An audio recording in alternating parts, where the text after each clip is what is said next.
Hey YouTube, Mark Coffman here, and today I'm talking about higonokami knives. Now, this one here is actually the first one I ever got. My buddy ended up sending this one back to me, not because he didn't like it, but I asked him about it because, well, I thought I had sold it, but he commented on my post on Instagram that he actually was given it to me, given to him by me, and he said, well, it's practically just a paperweight in my office, so you can just have it back and I'll ship it to you. So he shipped it back and I have it back. So this is my first one. This is a, I believe, I want to say a 3.75 inch blade, so it's a pretty good sized blade. Now these are friction folders, and that means that there's no real lock on these. Now this one here is actually just a few weeks old. I threw some vinegar on the handle and I put it in a cup of vinegar, but I put it down to the cup about this high, and then it left this nice mark here and took off the bluing. So then I had to do the rest of the knife, and to be honest, I mean, I kind of like it. It makes this knife look extra old. This is actually the triple sandwiched T10, I think it's 10 carbon or T10 carbon steel, but you can see that it's a triple sandwich. You've got 1, 2, and then 3 layers of steel here, and you can see a nice carbon line there. It is a fantastic slicer. This knife is very good. I actually carried this one for 2 weeks straight, and it did end up rusting a little bit. You can see that the handle, if you take the bluing off, will rust.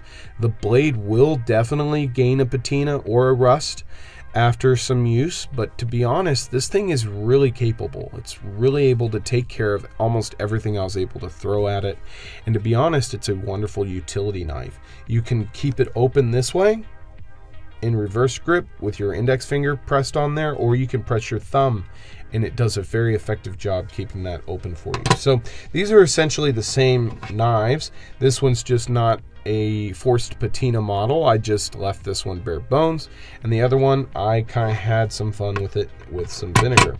So the next one is this one. This is a, I believe, a number 7 or a number 5. I can't really remember. They have size numbers, and this one is the same steel. It's T10 carbon, and I cut a few lemons with this one, and you can see the staining on the blade. And one of the things that's really cool is this design has been around since the 1880s and really has gone unchanged and is made by a single maker in Japan. Now, for me personally, I think you could easily just throw this on your desk and fool whoever you wanted to fool and say, yeah, this is from 1880s. Look how old it is. Can you believe it's still around? Like this one here, if you told me it was from the 1880s and the design had been around so long, I would probably believe you. So this one is just a little bit smaller. I believe this blade is 2.6 or a 2.5 inch blade, and it's very compact. This one I actually carry around the house and really do enjoy having. Now the most recent one I picked up was this one. This is the blue paper steeled model, and blue paper steel is just a really good steel. It's very sharp, and it will hold an edge around the same capability as VG10. Now this has a brass handle, which I actually chose brass because I wasn't really happy with this rusting, but once you put a little bit of oil on it, it gets a patina, it's just fine.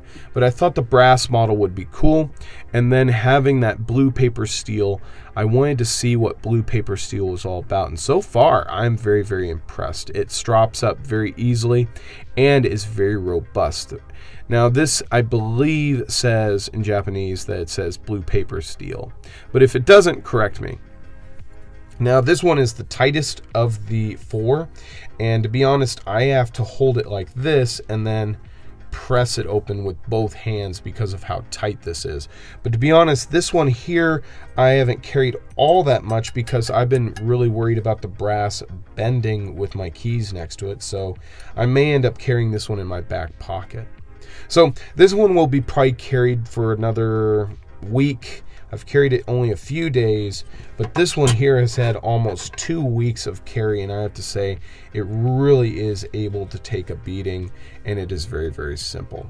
So if you guys have one of these knives, let me know what you think of them, and if you like where these are going, which one should I get next? Let me know down in the comments, and until the next one, I'll talk to you guys later.